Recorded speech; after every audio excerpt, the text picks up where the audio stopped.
Good morning every students, आप लोग कैसे हैं। हम उम्मीद करते हैं आप लोग अच्छे से होंगे और आप लोग अपनी पढ़ाई घर पे कर रहे होंगे इस ऑनलाइन वीडियो के माध्यम से। चलिए, हम लोग इलेक्ट्रोस्टैटिक्स में कर रहे थे पहला लेक्शन, जिसमें 2 लेक्चर हो चुका है, लेक्चर नंबर 1 और लेक्चर नंबर 2। जो स्टूडेंट्स लेक्चर नंबर 1 और लेक्चर नंबर 2 नहीं देखे हैं वो यूट्यूब पर जाकर के वीरेंद्र सर क्लासेस टाइप करें, वहाँ पे सारी प्लेलिस्ट खुल जाएगी और इसको अच्छे से समझ लें। ये लेक्चर नंबर 3 इलेक्ट्रोस्टैटिक पर हो रहा है, ये उन्हीं बच्चों को अच्छे से समझ में आएगा जो पहला और दूसरा लेक्चर ऑलरेडी देख चुके हैं।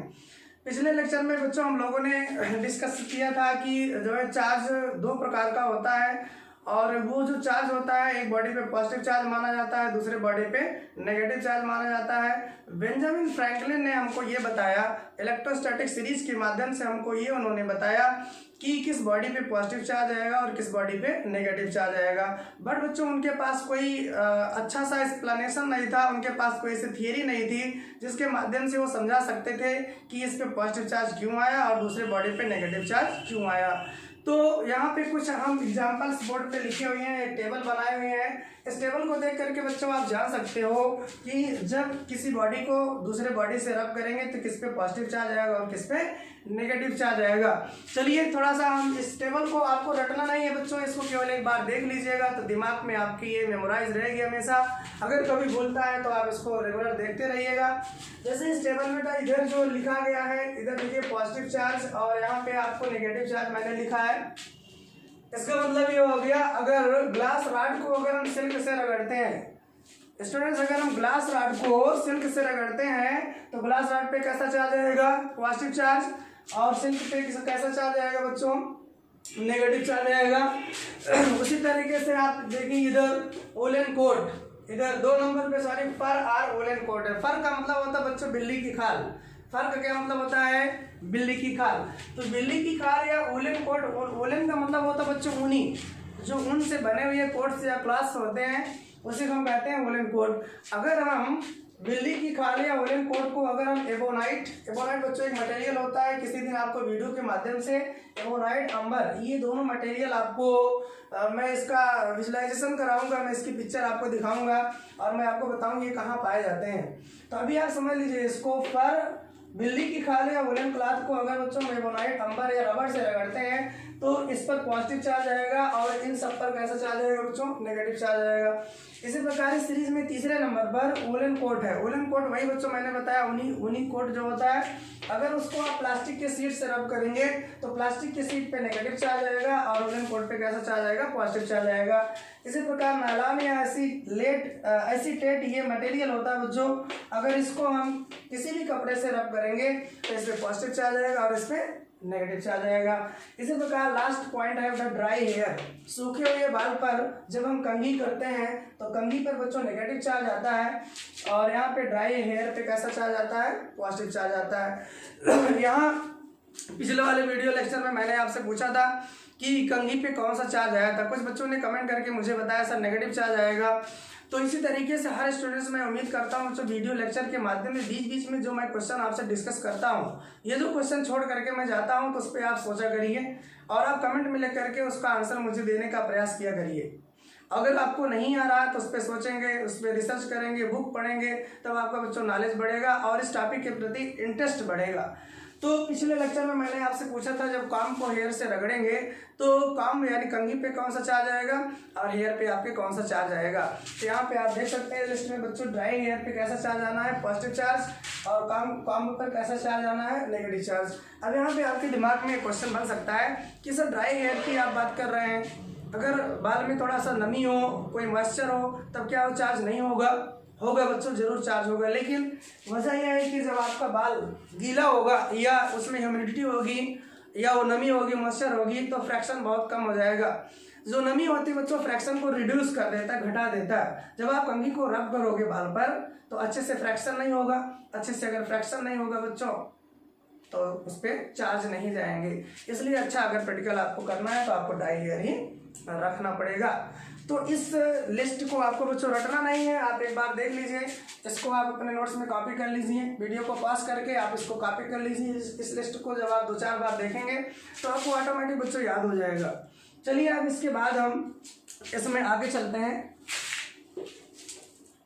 जो बच्चे पहला दूसरा लेक्चर नहीं देखे हैं उनसे रिक्वेस्ट करेंगे जा करके वो यूट्यूब पर Virendra sir classes Dostpur type करेंगे तो आपको पूरी प्लेलिस्ट मिल जाएगी। अभी इलेक्ट्रोस्टैटिक का बच्चों हम बेसिक पार्ट कर रहे हैं, एकदम बेसिक चीज़ें जो प्योर थियोरेटिकल हैं उन्हीं की हम चर्चा कर रहे हैं, क्योंकि इलेक्ट्रोस्टैटिक बच्चों बहुत बड़ी यूनिट है। इसको आपको समझने के लिए पहले बेसिक आपका बहुत अच्छे से क्लियर होना पड़ेगा।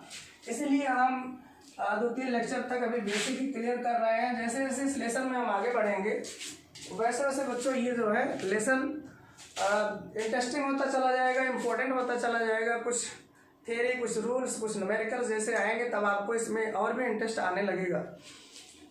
तो चलिए कहानी हम शुरू किए थे बच्चों कहाँ से, थेल्स से। थेल्स जो है देखिए एक बार मैं आपको रिपीट करा दे रहा हूँ क्योंकि ये बेसिक क्लास है बच्चों, इसलिए हम बहुत बेसिक चीज़ों से लेकर के चल रहे हैं। थेल्स बच्चों यूनान के दार्शनिक थे। ये टाइम का क्या रहा होगा, आज से लगभग 2600 वर्ष पहले 2600 वर्ष पहले थेल्स ने ही सबसे पहले मुझे बताया था, दुनिया को सबसे पहले बताया था कि जब कोई दो ऑब्जेक्ट आपस में रब करेंगे तो दोनों क्या हो जाएंगे बच्चों, चार्ज हो जाएंगे, दोनों पे अट्रैक्शन की प्रॉपर्टी आ जाएगी और ये अट्रैक्शन की प्रॉपर्टी को ही क्या कहा गया, चार्ज कहा गया। जिस बॉडी में अट्रैक्शन की प्रॉपर्टी होती है उसे हम चार्ज बॉडी कहते हैं। और ये जो अट्रैक्शन का फोर्स होता है बच्चों उसको इलेक्ट्रोस्टैटिक फोर्स कहा गया, वैद्युत बल कहा गया, इलेक्ट्रोस्टैटिक फोर्स कहा गया। इसके बाद बच्चों बहुत टाइम बीत चुका, 2500-2600 वर्ष बीतने के बाद इंग्लैंड के एक साइंटिस्ट थे बच्चों जिनका नाम डॉक्टर गिलबर्ट था। आप ध्यान से इनको देखें, डॉक्टर गिलबर्ट। ये टाइम था बेटा 1600 ईस्वी। ये बहुत बड़ा गैप था, किसी भी व्यक्ति का, किसी भी साइंटिस्ट का थेल्स की बात पे ध्यान नहीं गया।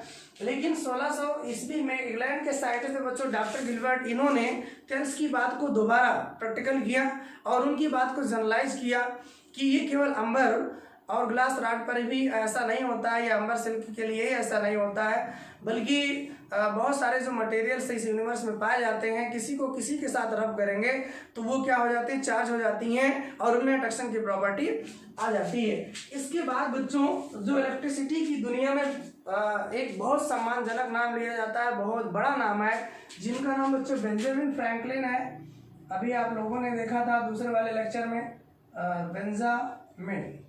Benjamin Franklin. इलेक्ट्रोस्टैटिक की बच्चों एक बहुत ही सुटेबल, बहुत ही जो है सिस्टमेटिक नॉलेज सबसे पहले हमको जिन्होंने दिया उनका नाम है बेंजामिन फ्रैंकलिन। और ये टाइम था बच्चों 1761 ईस्वी का।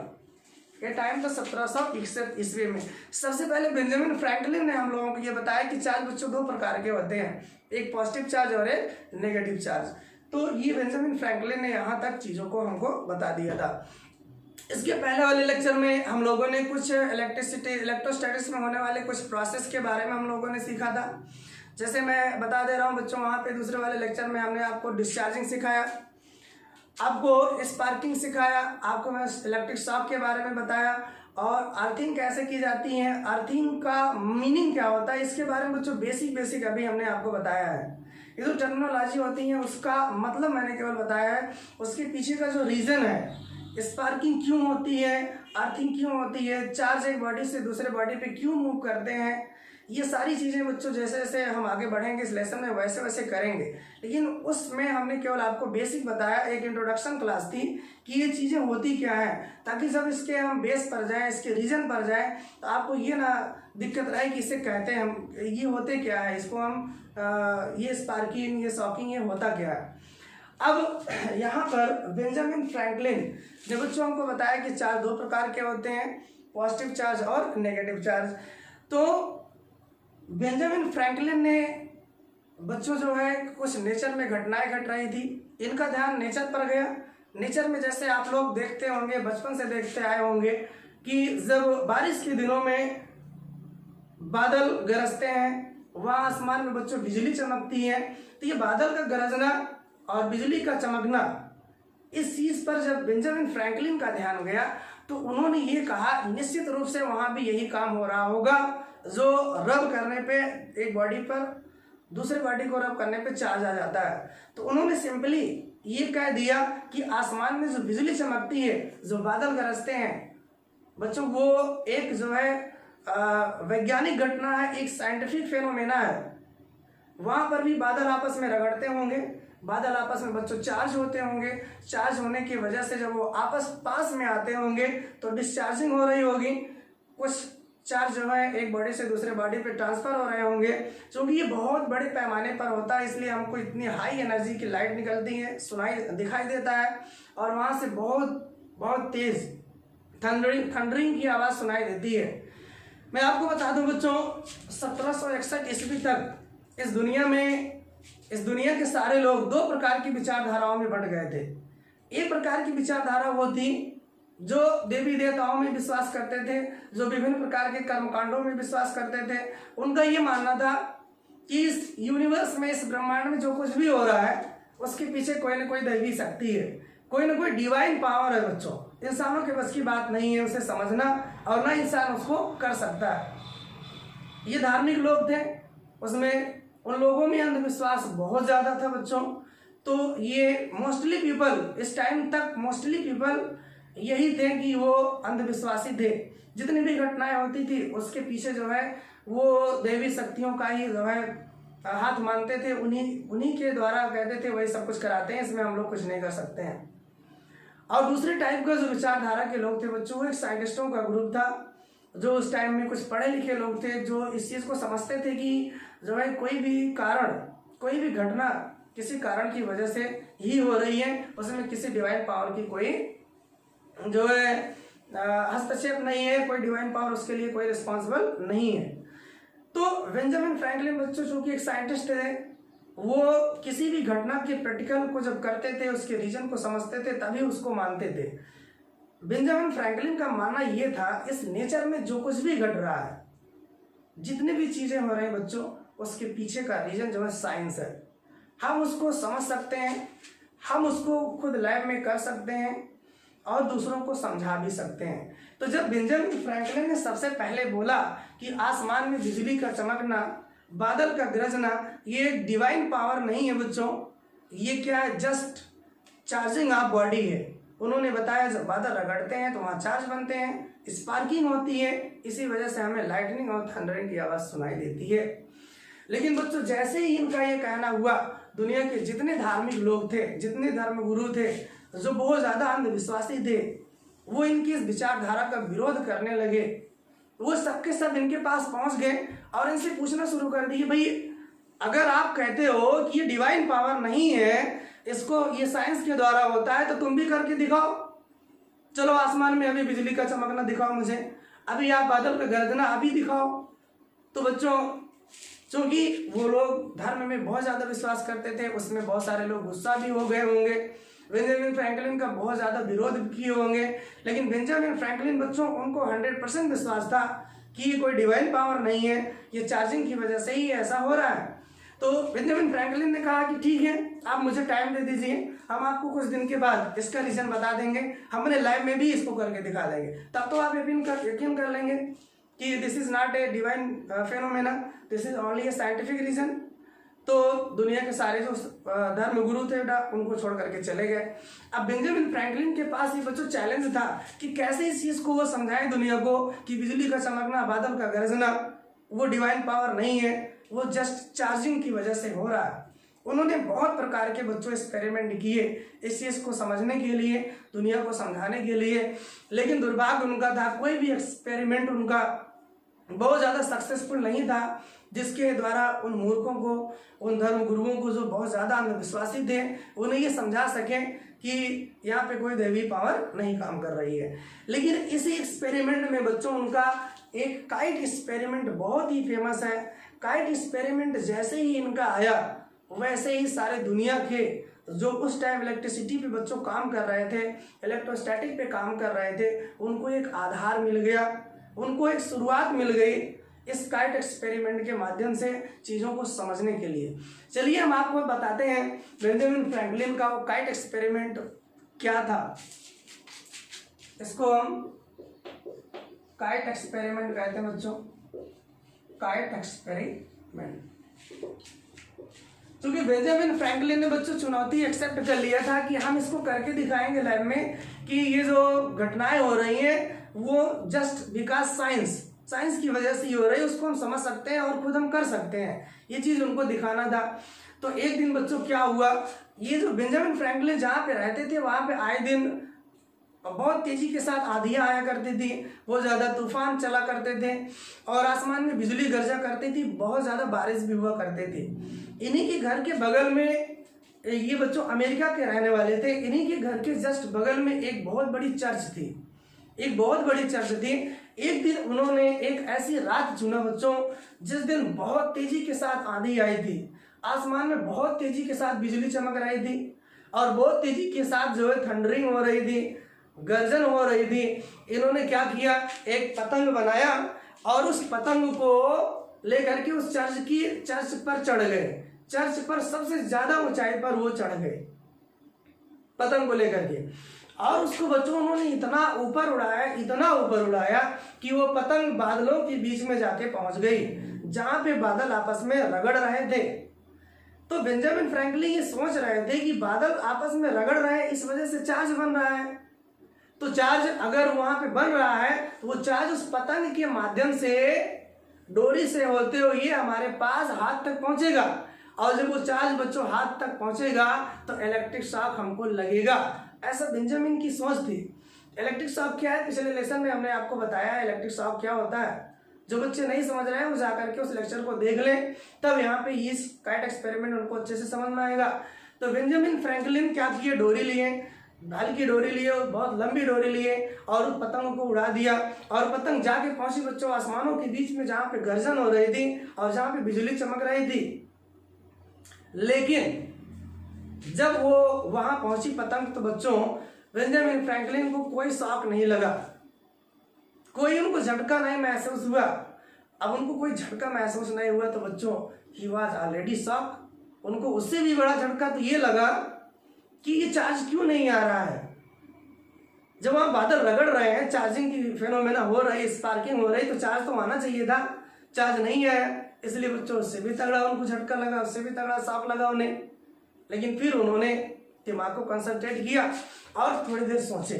थोड़ी देर सोचने के बाद उनके दिमाग में ये बात आई, हो सकता है ये चार्ज जो है पतंग की जो मटेरियल है, ये जो डोरी है, उसमें चार्ज आना बच्चों पसंद ना करता हो सकता है चार्ज उसमें से आना पसंद ना करता हो। मैं आपको बताऊं बच्चों, बेंजामिन फ्रैंकलिन ये जब एक्सपेरिमेंट कर रहे थे, इलेक्ट्रिसिटी बहुत ज्यादा डेवलप कर चुकी थी, बड़ी बड़ी मशीनें इलेक्ट्रिसिटी पे बच्चों बन चुके थे, लेकिन कोई भी ऐसी थियरी नहीं थी जो ये समझा सके कि चार्ज किस टाइप के मटेरियल में चलती है अच्छे से, और ये चार्ज क्यों जो है चार्ज हो जाती है बॉडी, उसमें अट्रैक्शन फोर्स क्यों लगता है। ये सारी चीजें अभी तक बच्चों रहस्य बनी हुई थी, जबकि इलेक्ट्रिसिटी पर बहुत ज्यादा काम हो चुका था। फैराडे ने बहुत सारे रूल्स भी दे दिए थे। तो बेंजामिन फ्रैंकलिन ने सोचा कि हो सकता है ये जो चार्ज है वो पतंग और डोरी के मटेरियल से आना पसंद ना करता हो, इसलिए इस पे कोई चार्ज नहीं आ रहा है। तो उन्होंने ये चार्ज जो है नहीं आ रहा था, इसलिए उन्होंने क्या किया, थोड़ी देर सोचे कि इसमें कोई दूसरा मटेरियल हम लगा दें, इस पे कोई दूसरा मटेरियल लगा दें ताकि जो है वो चार्ज हमारे हाथ तक पहुंचे और हमको इलेक्ट्रिक शॉक लगे।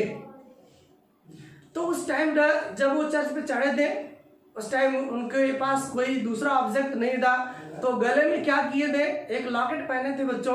क्योंकि बेंजामिन फ्रैंकलिन जो थे वो खुद क्या थे, एक क्रिश्चियन थे। एक क्रिश्चियन होने के नाते जो है वो अपने गले में एक लॉकेट पहने हुए थे। लॉकेट, क्योंकि क्रिश्चियन थे वो लॉकेट पहने हुए थे। वो लॉकेट जो होता है बच्चों प्लस की तरह होता है, आप लोग जानते हैं लॉकेट कैसे होता है, प्लस की तरह होता है। तो वो मेटल का बना हुआ था। मेटल का बना होने के नाते उसको क्या किए, अपने गले से निकाल करके उस पतंग की जो उसमें एक राड लगी हुई थी, जो उसमें एक डंडी लगी हुई थी, उसमें उन्होंने बांध दिया। उस लॉकेट को जब उन्होंने बांध दिया, लॉकेट को बांधने के बाद उससे उन्होंने क्या किया, डोरी को बांध दिया। अब फिर दोबारा वही एक्सपेरिमेंट अपना करते हैं। अब फिर जो है उस पतंग को लेकर के फिर उन्हीं बादलों के बीच में भेजते हैं। बादलों के बीच में जब दोबारा उस पतंग को भेजते हैं तो फिर से बच्चों उनको कोई शॉक नहीं लगता है, फिर से उनको कोई झटका महसूस नहीं होता है, यानी फिर से अभी चार्ज उनके हाथ तक पहुंचा नहीं था, चार्ज अभी नहीं पहुंचा था। जब फिर दोबारा चार्ज नहीं पहुंचा, उनको कोई शॉक नहीं लगा, तो फिर बच्चों वो परेशान हो गए कि अब क्यों नहीं शॉक लग रहा है। तो अब वो नर्वस हो गए बच्चों। लेकिन उसी टाइम संजोग ऐसा हुआ कि बारिश शुरू हो गई। उसी टाइम क्या शुरू हो गई बच्चों? बारिश शुरू हो गई। जब बारिश शुरू हो गई तो वो जो उनकी स्ट्रिंग थी, जो उनका धागा था, वो क्या हो गया? गीला हो गया। और जैसे ही स्ट्रिंग बच्चों गीला हुआ, जैसे ही स्ट्रिंग गीली हुई, वैसे ही तुरंत वहां पे जो चार्ज था वो स्ट्रिंग के माध्यम से उनके हाथ तक पहुंचा और उनको एक शॉक लगा, उनको एक बच्चों इलेक्ट्रिक शॉक लगा। तब बेंजामिन फ्रैंकलिन ने सोचा कि ये चार्ज जो है सूखे हुए धागे में आना पसंद नहीं करता था, जब ये गीला हो गया तब ये चार्ज आसानी से हमारे हाथ तक पहुंच गया। तो इस तरीके से जो है बेंजामिन फ्रैंकलिन ने बच्चों ये प्रूव किया कि बादलों में जो बिजली बनती है, बादलों में जो बिजली चमकती है, उसके पीछे का रीजन क्या था? उसके पीछे का रीजन क्या था बच्चों? फ्रैक्शन की वजह से जो वहाँ चार्ज बन रहा है वही उसका मेन कारण था। तो इस तरीके से बेटा उन्होंने जो है ये सिद्ध किया, ये प्रूव किया कि वहाँ पे फ्रैक्शन की वजह से चार्जिंग हो रही है। बेंजामिन फ्रैंकलिन बच्चों म्यूजिक से बहुत प्यार करते थे, उनको म्यूजिक बहुत पसंद था। उन्होंने इसी कारण उन्होंने एक जो है म्यूजिकल इंस्ट्रूमेंट बनाया था, एक जो है गिटार टाइप का था, वो म्यूजिकल इंस्ट्रूमेंट बनाया था, उसको ग्लास जार कहते हैं। तो उस इलेक्ट्रिक शॉक की वजह से जो चार्ज वहाँ बादलों से होता हुआ स्ट्रिंग के माध्यम से हाथ तक पहुंचा था, उसी चार्ज की वजह से, उसी इलेक्ट्रिसिटी की वजह से उसको उन्होंने बजाया भी था। ऐसा बहुत जगह वर्णन मिलता है, बहुत जगह ये घटना मिलती है। अब वो जो है आए और इस एक्सपेरिमेंट को सारी दुनिया को बताया कि जिन लोगों को विश्वास नहीं है कि बिजली का गरजना, बादल का चमकना जस्ट साइंटिफिक रीजन, जिनको विश्वास नहीं है वो इस एक्सपेरिमेंट को कर सकता है और वो जान जाएगा कि वहाँ पे चार्ज बनते हैं और वो चार्ज स्ट्रिंग के माध्यम से कहाँ पहुँचते हैं? हाथ तक आते हैं और हमको इलेक्ट्रिक शॉक लगता है। इस तरीके से बेंजामिन फ्रैंकलिन जो थे अपने बच्चों काइट एक्सपेरिमेंट दे दिए। तब दुनिया के और भी बाकी जो साइंटिस्ट थे जो इलेक्ट्रिसिटी पे काम कर रहे थे, वो उनका ध्यान यहाँ गया और उसके बाद बच्चों बहुत अच्छी डिस्कवरीज होने लगी। और वो डिस्कवरी जो है क्या है, कैसे हैं, जैसे जैसे हम आगे बढ़ेंगे फिजिक्स में, वैसे वैसे हम सारी चीज़ों को आपको समझाते हुए चलेंगे।